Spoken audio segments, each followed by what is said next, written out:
Hi guys, Christine here.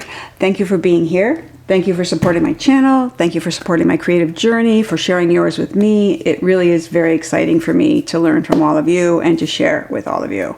So I wanted to show you this that I was recently gifted, this whole bag of Altoids tins. And they were given to me by a neighbor and friend, Eve Schaub, who just released a book called A Year of No Garbage. She'd already previously done a book called A Year of No Sugar, which is another good read. But A Year of No Garbage was her attempt at leading a zero waste life. And the unfortunate thing is she started it in 2020, which of course, as you know, was the year of COVID, and everything needed to be disposable. So anyway, so her research and her book details the many things that are wrong with our global recycling system. You might want to give it a read, but I wanted to share that with you because that's where I got all of these tins, because of course she didn't want to throw them away. I don't blame her. So having all these tins, I needed to start designing for them. That one's a little bit different. So that's what I've been doing. So here you can see I've got this old seed packet style and a little bit of a, vintage vibe. This is the one we're going to deal with today, and then there are these others. So there's also this version. There's a whole nother video on this, and it shows how to do everything I'm going to do here, but with scraps. So take a look for that too. Yeah, this whole little book, a little junk journal of its own, was done with scraps. And for those of you who are sewing averse, this is no-sew. It's no-sew, all glue. So even people like Robin can give it a go, and I just want you to know about that. Okay, so that's all good. I'll remove those aside. This is the one we're going to work on today because this is the kit that we're talking about. So here you can see a little Altoids container, and inside the first thing we come upon is another mini journal. Now Barbara, don't freak out. Stay with me. You're going to be okay. So this is just a very simple, I haven't decorated this one, but I'm going to show you how to assemble it, and then you're on your own to decorate it.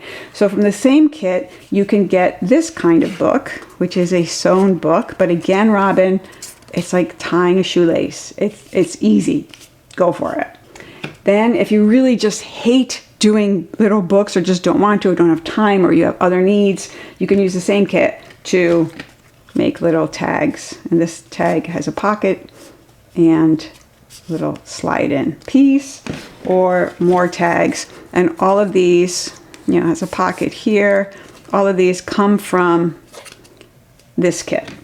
So here too, little pocket here. Now of course this was added. That's not in the kit, but everything else is just little scraps that are added to the basic kit. So lots of pockets here. So that's what we're doing. It's easy, it's fun, and it makes for a really rich little Altoids container experience.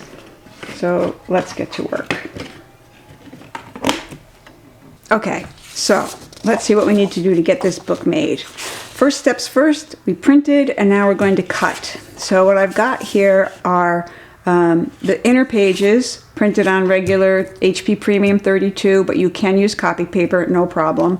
And then I've got the cover artwork, which is a little bit bigger than this, on 110-pound cardstock, which is pretty hefty stuff, but I still like it beefier still. I like a really chunky, heavy book cover, regardless of how little the book is. So I'm going to use these doubled over. So this is going to be my front, or maybe this will be my front, because I have this one as a book already. And then this will be the underside of it. And it'll appear to be printed on both sides that way. And it'll just really stiffen up even more my cover. So let me get my scoring done, because I'm still going to score everything. And I think I'm going to use this art as my back cover. This or this, I'm not sure yet. So after you do your scoring, or don't, then we just trim to the artwork. There we go. And my little friend over here. So this is really thick paper. So I did not score these, but I'm going to right now, just because it's going to help that fold. You really do want to be straightforward for your covers.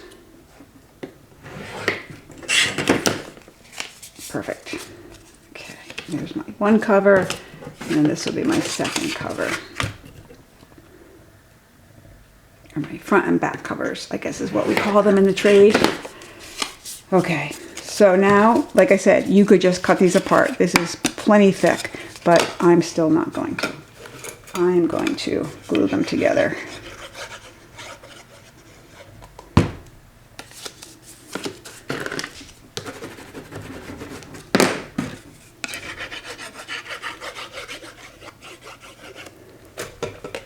Okay.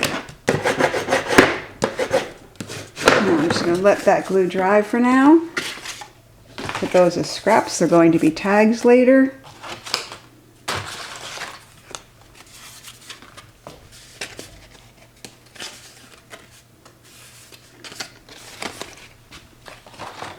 Okay, so now we get to the pages. So we've got two kinds of pages. We have decorated pages and writing pages or blank pages. So again, we want to cut them out. And what I'm going to do, we can cut these in sets of two. Like we want to keep two pages together. These two pages are those two pages, so on and so on. But for this cutout, I'm just going to leave them in a strip, and then I'll just glue these together since I'm going to glue them together anyway. So you'll see what I mean. But basically, I'm going to score, and then I'm going to cut them out.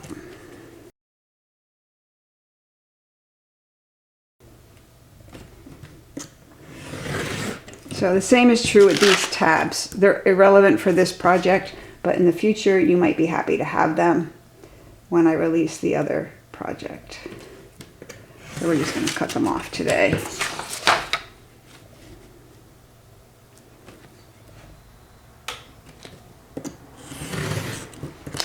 Okay, here's one set, one set. So now I'm going to do the exact same thing with these.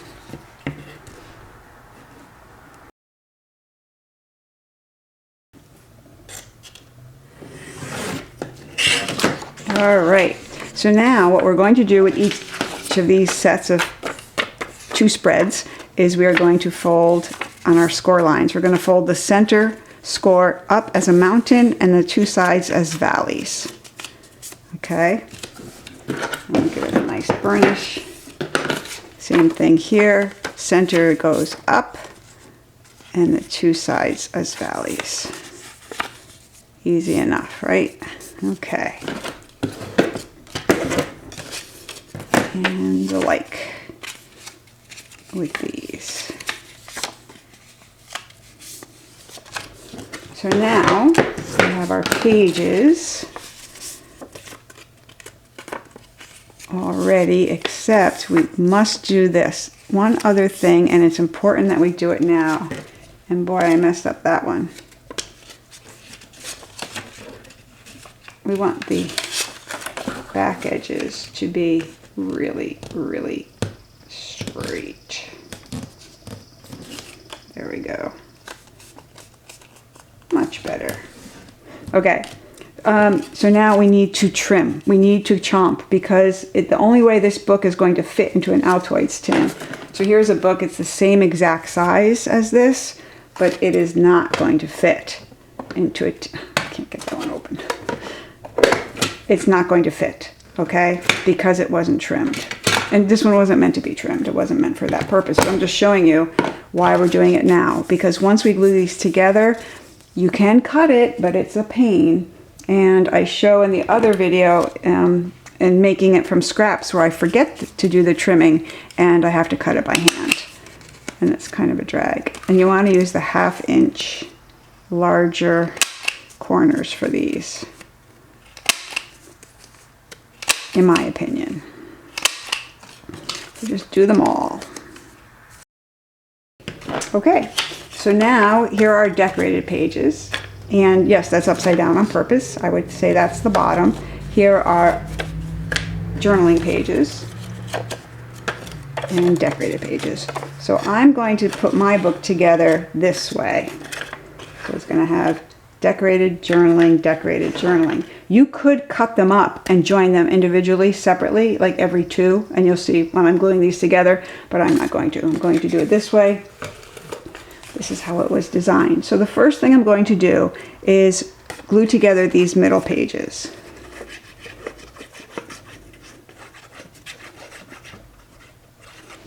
And you don't need too much glue. I'm going to glue those right together. So I'm going to just do that for all of them. Just makes life easy. Okay.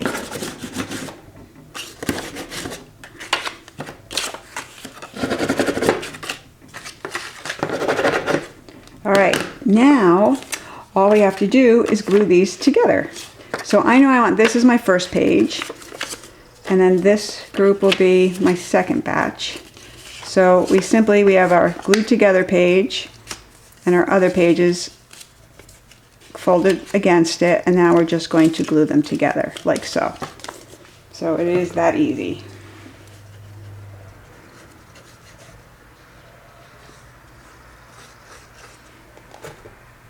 And you want to line up your folded edges as best as you can. So those are the edges that I would care more about. We can always trim the front and always recut the front. But once we get these pages glued together, we can't trim the back. So we want that edge to be especially straight and aligned. So I am definitely looking at this and making sure that this edge is where all the straightness occurs, if straightness is going to occur anywhere. Okay, and then we have to do the last one, same thing. So you can see we've got our pages are now glued together. I'm going to do this last one.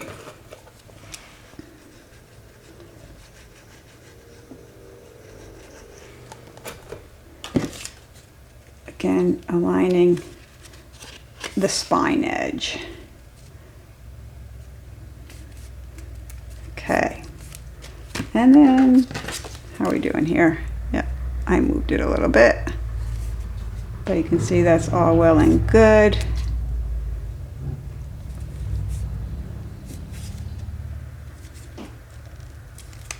That should be fine. So now we just give it all a little love.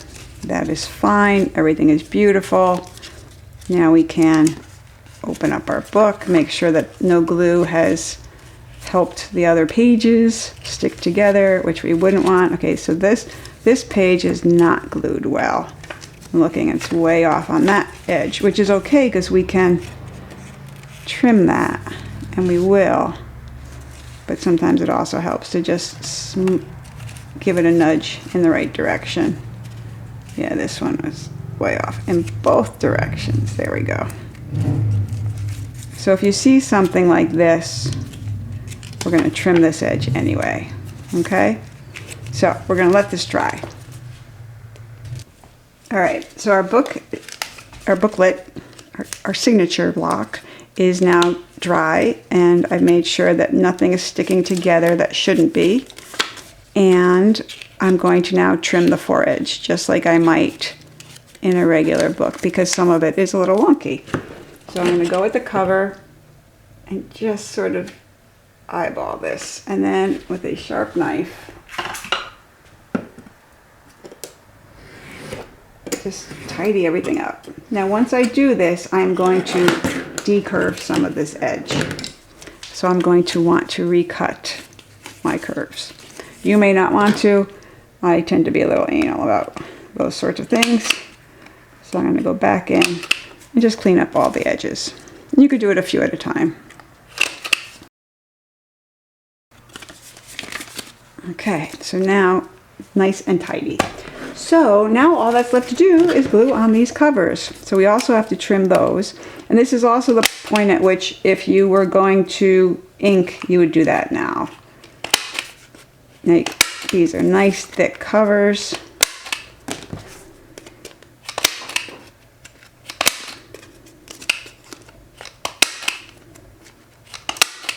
There we go. Okay, so now a little inking gets rid of any fleshy parts. You know how I am. All right, now we just glue one to the other. So let's start. We'll start, this is my front page.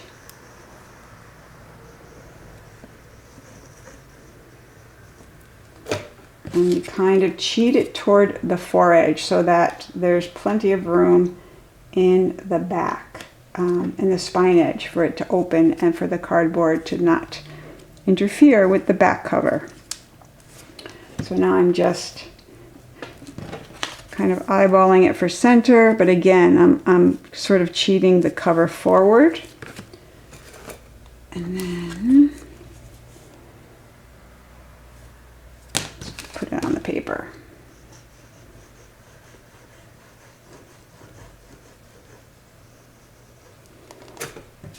And let's figure out, that of course is the top, so we want this to be the top. And then we put the back on. And there it is, perfect and fine. Now we could, if we want to, we could cover our spine. We could do that with paper, either on the front, or we could have done it before we put the covers on. For these little guys, I really don't do it. I do it for this version, because that's how it's designed. But for these, I don't feel like it needs it. I feel like it can stay just fine this way.